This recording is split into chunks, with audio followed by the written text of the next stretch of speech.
Up at Lake Winnebago, the far northern shore, lives a huge herd of moose, about 60 or more, and they all go around in a big happy bunch, looking for nice tender moose moss to munch. Up at Lake Winnebago, one day they were lunching, just strolling along and enjoying their munching, for the moose moss that day was especially fine, when it happened that Thidwick, the last moose in line, saw a bingle bug sitting.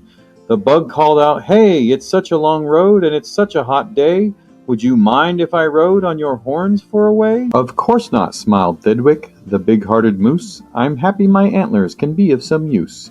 There's room there to spare and I'm happy to share. Be my guest and I hope that you're comfortable there." So that bingle bug picked out a nice easy seat, and the moose went on looking for moose moss to eat. An hour or so later the bug heard a squeak, heard the small voice of a tree spider speak. "I say," said the spider, "you've got a fine place. That moose moss seems quite friendly, has such a nice face. If I got on too, do you think he would mind?" "Hop aboard," laughed the bug, "and I think that you'll find that the moose won't object. He's the big-hearted kind." "I accept," said the spider with joy and delight, and he started a web on the horn to the right. While the spider was spinning, he heard a gay song, and a fresh little zinazoo bird came along. He stopped and he stared and he chirped, "Well, well, well, what a smart place to build, what a great place to dwell. I've been living on trees ever since I was born, but here's something new, why not live on a horn? If there's room for two, then there's room for three. There's plenty of room," laughed the bug, "and it's free." Thidwick stopped walking. What was all that talking? These guests had caught Thidwick the moose unawares. "Hey," he called out, "what goes on there upstairs?" "Just building a nest, sir," the zinazoo said, and began yanking hairs out of poor Thidwick's head. And he plucked out exactly 204. "Don't worry," he laughed, "you can always grow more." Then he dozed off to sleep in his fine moose hair nest. "This bird," murmured Thidwick, "it's sort of a pest.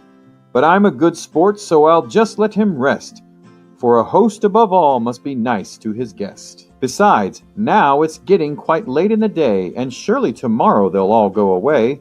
But alas, the next morning the sun's early light brought to Thidwick's sad eyes a most unwelcome sight. "Meet my wife," said the bird. "I was married last night, and perhaps by the way I should mention to you that her uncle is coming to live with us too. You're a very fine host, so I knew you'd be willing." Then the uncle, a woodpecker, started in drilling. All Thidwick's friends shouted, "Get rid of those pests!" "I would, but I can't," sobbed poor Thidwick. "They're guests." "Guests indeed," his friends answered, and all of them frowned. "If those are your guests, we don't want you around. You can't stay with us, 'cause you're just not our sort." And they all turned their backs and walked off with a snort.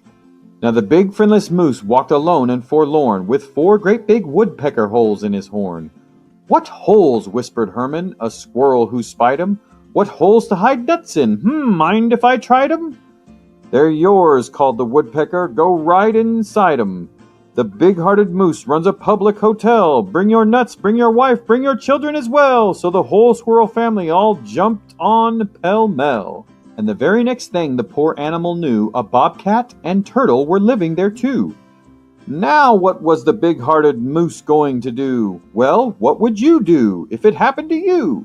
You couldn't say scat, 'cause that wouldn't be right. You couldn't shout scram, 'cause that isn't polite. A host has to put up with all kinds of pests, for a host above all must be nice to his guests. So you'd try hard to smile, and you'd try to look sweet, and you'd go right on looking for moose moss to eat. But now it was winter, and that wasn't easy, for moose moss gets scarce when the weather gets freezy. The food was soon gone on the cold northern shore of Lake Winnebago. There just was no more. And all Thidwick's friends swam away in a bunch to the south of the lake, where there's moose moss to munch. He watched the herd leaving, and then Thidwick knew he'd starve if he stayed here. He'd have to go too. He stepped in the water, then oh, what a fuss! "Stop!" screamed his guests. "You can't do this to us. These horns are our home, and you've no right to take our home to the far distant side of the lake." "Be fair," Thidwick begged, with a lump in his throat. "We're fair," said the bug. "We'll decide this by vote. All in favor of going, say aye. All those in favor of staying, say nay." "Aye," shouted Thidwick, but when he was done, "Nay," they all yelled, "he'd lost 11-1. "We win," screamed the guests, "by a very large score," and poor starving Thidwick climbed back on the shore. Then do you know what those pests did? They asked in some more! Asked in a fox who jumped in from the trees. They asked in some mice, and they asked in some fleas. They asked a big bear in, and then, if you please, came a swarm of 362 bees. Poor Thidwick sank down with a groan to his knees, and then came something that made his heart freeze.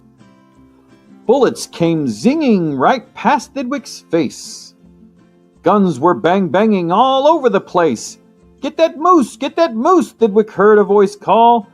Fire again and again and shoot straight, one and all. We must get his head for the Harvard Club wall. Thidwick took to his heels with that load on his head. With 500 pounds on his horns the moose fled. He could have run faster without all of those pests, but a host above all must be nice to his guests. Up canyon, off cliff, over wild rocky trail, with bullets bouncing around him like hail, up gully, through gulch, and down slippery sluice, with his hard-hearted guests raced the soft-hearted moose. Then finally they had him. Because of those pests he had run out of luck. Because of those guests on his horns he was stuck. He gasped, he felt faint, and the whole world grew fuzzy. Thidwick was finished completely. Or was he? Finished? Not Thidwick, decidedly not. It's true he was in a most terrible spot, but now he remembered a thing he'd forgot, a wonderful something that happens each year, to the horns of all moose and the horns of all deer. Today was the day Thidwick happened to know that old horns come off so that new ones can grow. And he called to the pests on his horns as he threw 'em, "You wanted my horns, now you're quite welcome to 'em. Keep 'em, they're yours. As for me, I shall take myself to the far distant side of the lake." And he swam Winnebago and found his old bunch, and arrived just in time for a wonderful lunch at the south of the lake where there's moose moss to munch. His old horns today are where you knew they would be. His guests are still on them, all stuffed as they should be.